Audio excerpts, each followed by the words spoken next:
गुनाह मिलता ही क्या था अब। क्या बेटा? हो सके अगर बदुआ दे दी हो। किसने? इस कबूतर ने। क्यों बेटा, वो क्यों बदुआ देगा हमें? उसने कहा हमने उसको मारा है। हमने तो नहीं मारा, हम तो यहाँ बैठे हुए थे ना। तो हमें बदुआ अगर दे दी हुई थी फिर क्या करेंगे हम लोग? बेटा बदुआ नहीं देता आपको। आपने कुछ किया है? फिर आपकी वजह से ये कैसे जख्मी हुआ है, मुझे ये बताएं। तो उसको खुद भी तो इतनी तकलीफ हो रही, खुद भी तो इतने आंसू आ रहे हैं, देखती नहीं उसकी आंखें क्या। मैं उसकी आंखें देख रही हूँ, मुझे ये बताएं आप क्यों कह रहे हो वो हमें बदुआ देगा? हमने उसको चोट पहुंचाई है क्या? जी हम लोगों ने उसको चोट पहुंचाई है। पंखा किसने चलाया था? हमने ही तो चलाया था। थक जाएगा। उसको अपना घर का रास्ता पता है? किसको? इसको।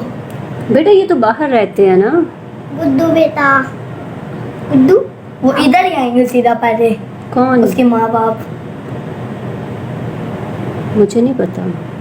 इधर ही आएगी, लेकिन हमने पंखा नहीं चलाना वरना उसकी माँ मर जाएगी, बाप ऐसे हो जाएगा। तो भी नहीं गर्मी में बैठोगे? हमारी तो मजबूरी है हमारी। क्यों, क्या मजबूरी है आपकी? अगर उठ गया फिर से उसको चोट लग जाएगी।